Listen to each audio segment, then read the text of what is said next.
دوستو، آج سے تقریباً 1000 سال پہلے حضرت امام احمد بن حنبل رحمۃ اللہ علیہ اپنی کتاب فضائل صحابہ کی حدیث نمبر 1098 میں یہ لکھتے ہیں کہ تمام صحابہ کرام میں حضرت علی رضی اللہ تعالی عنہ کے سوا کوئی ایسا نہیں تھا جس نے یہ کہا ہو، اے لوگو تم مجھ سے سوال کرو، میں تمہارے ہر سوال کا صحیح جواب دوں گا۔ امام احمد بن حنبل اپنی کتاب فضائل صحابہ کی حدیث نمبر 1100 میں لکھتے ہیں کہ حضرت عمر رضی اللہ عنہ ہر اس مسئلے کے لیے اللہ کی پناہ مانگا کرتے تھے جس مسئلے کو حل کرنے کے لیے حضرت علی رضی اللہ تعالی عنہ موجود نہ ہو۔ آج سے 800 سال پہلے امام اہل سنت ابن جوزسبت اپنی کتاب تذکرۃ الحواس میں لکھتے ہیں، حضرت عمر رضی اللہ تعالی عنہ کے اس طرح پناہ مانگنے کی وجہ یہ تھی کہ حضرت ابو بکر صدیق رضی اللہ تعالی عنہ کے بعد حضرت عمر رضی اللہ تعالی عنہ کو جب دوسرا خلیفہ مقرر کیا گیا تو روم کے بادشاہ نے زمین اور آسمان میں چھپے رازوں کے بارے میں معلومات حاصل کرنے کے لیے ایک شخص کو حضرت عمر رضی اللہ تعالی عنہ کے پاس بھیجا۔ جب وہ شخص کئی دن کی مسافت کے بعد حضرت عمر رضی اللہ عنہ کے پاس مدینہ منورہ پہنچا اور حضرت عمر رضی اللہ عنہ کے دربار میں حاضر ہو کر ان سے عرض کرنے لگا، اے خلیفہ دوم، میں روم سے آپ کے پاس آیا ہوں تاکہ زمین اور آسمان میں چھپے رازوں کے بارے میں معلومات حاصل کر سکوں۔ ہم نے سنا ہے کہ آپ کے نبی صلی اللہ علیہ وآلہ وسلم نے اپنے آخری نبی ہونے کا ذکر کیا ہے، اور یہ بات تورات، زبور، انجیل سب آسمانی کتابوں میں موجود ہے۔ اگر آپ کے نبی نے آخری نبی ہونے کا دعویٰ کیا تھا تو میں آپ سے کچھ سوالات پوچھنا چاہتا ہوں۔ اگر آپ نے میرے سوالات کے درست جواب دے دیے تو میں واپس جا کر شہنشاہ روم کو بتا دوں گا کہ ان کے نبی ہی آخری نبی ہیں جن کا ذکر ہماری آسمانی کتابوں میں موجود ہے۔ خلیفہ دوم، اگر آپ نے میرے سوالات کے درست جوابات نہ دیے تو یقیناً آپ کا نبی کاذب ہوگا، نعوذ باللہ۔ حضرت عمر رضی اللہ عنہ اس آدمی سے مخاطب ہوئے اور کہنے لگے، اے ابن آدم، تم یہ بات اپنے ذہن میں رکھو کہ ہمارے نبی حضرت محمد مصطفیٰ صلی اللہ تعالی علیہ وآلہ وسلم ہی وہ آخری نبی ہیں جن کا ذکر تورات، زبور، انجیل سب آسمانی کتابوں میں ہے۔ تم مجھ سے جیسا سوال کرنا چاہتے ہو کرو۔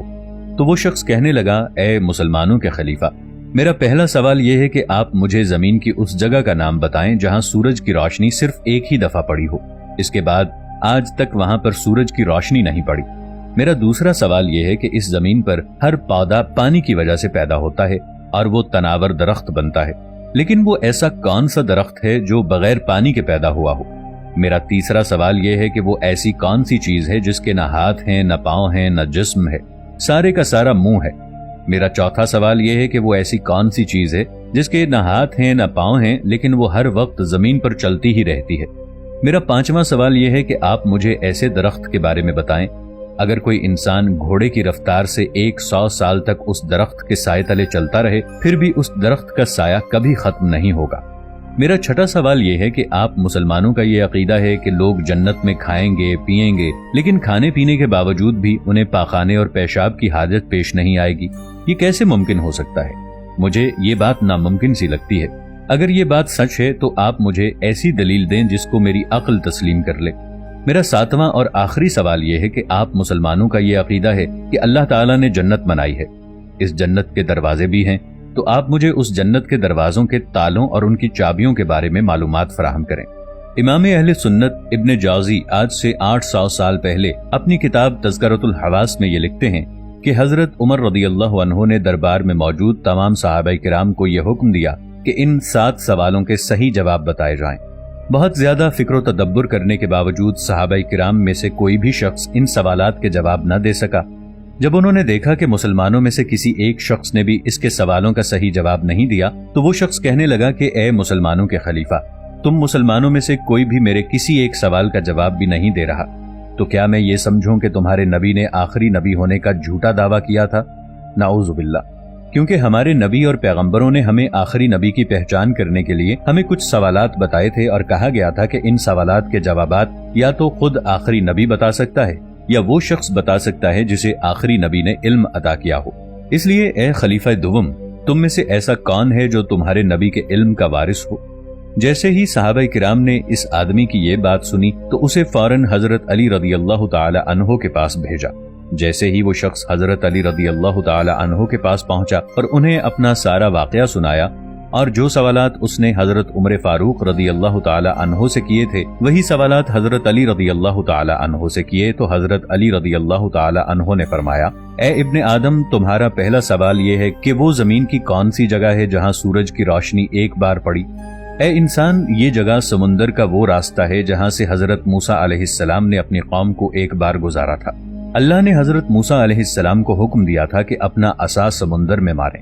جیسے ہی حضرت موسیٰ علیہ السلام نے سمندر میں اپنا عصا مارا، سمندر دو حصوں میں تقسیم ہو گیا۔ حضرت موسیٰ علیہ السلام کی قوم حاکم وقت فرعون سے بچنے کے لیے سمندر کے اس راستے سے گزرنے لگی۔ جب حضرت موسیٰ علیہ السلام کی قوم سمندر کے اس حصے سے گزر رہی تھی تب وہاں سورج کی روشنی پڑی تھی۔ حضرت موسیٰ علیہ السلام کی قوم کے گزر جانے کے بعد وہ سمندر اسی طرح آپس میں مل گیا اور آج تک وہاں سورج کی روشنی نہیں پڑی۔ یہ واقعہ قرآن مجید میں موجود ہے۔ تمہارا دوسرا سوال یہ ہے کہ زمین میں ہر درخت پانی کی وجہ سے پیدا ہوتا ہے، وہ کون سا درخت ہے جو بغیر پانی کے پیدا ہوا ہو؟ تو اے ابن آدم، اس کا جواب یہ ہے کہ وہ درخت اللہ تعالیٰ نے اپنے نبی حضرت یونس علیہ السلام کے لیے یکمشت زمین سے اگایا تھا۔ حضرت یونس علیہ السلام 3 دن تک مچھلی کے پیٹ میں رہنے کی وجہ سے ان کا سارا گوشت گل چکا تھا اور جسم گلنے کی وجہ سے آپ رو رو کر اللہ تعالیٰ سے صحت یابی کی دعا مانگنے لگے، تو اللہ تعالیٰ نے فوراً آپ کی دعا قبول کی اور کدو کی ایک بیل کو معجزے کے طور پر فی الفور زمین سے اگا دیا۔ اس درخت پر لگے پھل کو کھا کر حضرت یونس علیہ السلام دوبارہ صحت یاب ہو گئے۔ بس یہ وہی درخت ہے جو زمین سے بغیر پانی کے ایک لمحے میں پیدا ہوا تھا۔ اس درخت کا ذکر قرآن مجید کی سورہ صافات کی آیت نمبر 139 سے لے کر 148 تک واضح طور پر دیکھا جا سکتا ہے۔ تمہارا اگلا سوال یہ ہے کہ وہ کون سی ایسی چیز ہے جس کے نہ ہاتھ ہیں، نہ پاؤں ہیں، نہ جسم ہے، بس منہ ہی منہ ہے؟ تو اے بندہ خدا، تم اپنے ذہن میں اس بات کو بٹھا لو کہ وہ چیز دوزخ کی آگ ہے۔ دوزخ کی آگ ہر چیز کو کھا جاتی ہے۔ دوزخ کی یہ آگ کافروں کو اس طرح کھائے گی جیسے کوئی بھوکا جانور ہو۔ اسی لیے اللہ تعالیٰ قرآن مجید کی سورۃ الفرقان کی آیت نمبر 12 میں یہ ارشاد فرماتا ہے، جب دوزخ کی آگ ان لوگوں کو دور سے دیکھے گی تو یہ لوگ دوزخ کی آگ کا جوش مار مار کے چنگھاڑنا سنیں گے۔ اس لیے وہ انسان فلاح پا گیا جس نے اللہ کو ایک مانا اور اس کے رسول پر ایمان لایا، اور یقیناً وہ لوگ دوزخ میں جائیں گے جنہوں نے اللہ اور اس کے رسول کو جھٹلایا۔ تمہارا اگلا سوال یہ ہے کہ وہ کون سی ایسی چیز ہے جو ہاتھ پاؤں کے بغیر ہے لیکن وہ چلتی ہی رہتی ہے؟ تو اے ابن آدم، وہ چیز پانی ہے۔ روز اول سے پانی چلتا ہی آ رہا ہے۔ ناظرین، پانی کے چلنے میں اللہ تعالیٰ نے انسانوں کے لیے ایک یہ بھی راز رکھا ہے کہ اگر تم ہدایت کے راستے پر چلو گے تو تمہارے لیے خود بخود راستے بنتے چلے جائیں گے، جیسے پانی خود بخود اپنا راستہ بنا لیتا ہے۔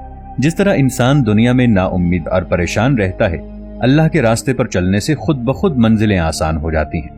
حضرت علی کرم اللہ وجہہ نے فرمایا، اب تمہارا اگلا سوال یہ ہے کہ وہ کون سا درخت ہے جس کے سائے کے نیچے انسان گھوڑے کی رفتار سے 100 سال تک چلتا رہے پھر بھی اس کا سایہ ختم نہ ہو؟ تو اے ابن آدم، وہ درخت طوبہ ہے۔ یہ درخت جنت کے درختوں میں سے ایک درخت ہے۔ یہ درخت اتنا بڑا ہے کہ اس کی شاخیں اور ٹہنیاں جنت میں موجود ہر گھر تک پہنچتی ہیں۔ اس درخت کے نیچے اللہ تعالیٰ نے مشک، زعفران اور عنبر کے بڑے بڑے پہاڑ بنا رکھے ہیں۔ اس دنیا میں اس بہت بڑے درخت کی مثال سورج ہے، کیونکہ سورج کی روشنی اور کرنیں زمین پر موجود ہر گھر تک پہنچتی ہیں۔ اگر اللہ تعالیٰ اس دنیا میں اتنے بڑے سورج کو پیدا کر سکتا ہے تو وہ جنت میں اتنا بڑا درخت بھی پیدا کر سکتا ہے۔ بے شک اللہ ہر چیز پر قادر ہے۔ قرآن مجید میں شجر طوبہ کا ذکر سورۃ الرعد کی آیت نمبر 29 میں اس طرح موجود ہے، اور جو لوگ ایمان لائے اور نیک کام کرتے رہے ان کے لیے طوبہ ہے، اور یقیناً آخرت میں بھی ان کے لیے اچھا انجام ہے۔ دوستو، 1000 سال پہلے اس آیت کے بارے میں بہت سی تفاسیر لکھی گئی تھی، جیسا کہ تفسیر ابن عباس، تفسیر القمی، اس کے علاوہ اور بھی بہت سی تفاسیر کی کتب ہیں جن میں یہی کہا گیا ہے۔ یہاں طوبہ سے مراد جنت کا درخت طوبہ ہے۔ حضرت علی کرم اللہ وجہہ نے فرمایا، تمہارا اگلا سوال یہ ہے کہ جنت میں لوگ کھائیں گے، پیئیں گے، لیکن ان کو حاجت نہیں پیش آئے گی۔ تم کہتے ہو کہ یہ ناممکن ہے، تو اے ابن آدم، اس کی مثال دنیا میں ہی موجود ہے۔ جیسے ہر بچہ ماں کے پیٹ میں 9 ماہ تک خوراک کی نالی سے کھاتا اور پیتا رہتا ہے، 9 ماہ تک ماں کے پیٹ میں کھانے پینے کے باوجود بھی وہ پاخانہ اور پیشاب نہیں کرتا۔ اسی طرح اگر اللہ یہ چاہے کہ جنت میں اس کے لوگ کھائیں پیئیں اور انہیں حاجت پیش نہ آئے تو ایسا ہی ہوگا۔ جنت میں جب لوگ جہاں سے جی چاہے کھائیں گے، لیکن جب ان کو پیشاب اور پخانے کی حاجت پیش آئے گی تو اللہ کی طرف سے بس ایک خوشبودار ڈکار آئے گی۔ اب تمہارا اگلا اور آخری سوال یہ ہے کہ اگر جنت میں دروازے ہیں تو میں ان دروازوں کے تالوں اور چابیوں کے بارے میں معلومات فراہم کروں تو اے ابن آدم، جنت کے دروازوں کے تالوں سے مراد اللہ تعالیٰ کے ساتھ شرک کرنا ہے۔ جو کوئی اللہ کے سوا کوئی اور معبود بنائے گا اس کے لیے جنت کے دروازوں کے تالے کبھی نہیں کھلیں گے، اور ان کی چابیاں نزع کے وقت سچے دل سے لا الہ الا اللہ محمد الرسول اللہ کی گواہی دینا ہے۔ اللہ تعالی ہم سب کا خاتمہ ایمان پر کرے، آمین۔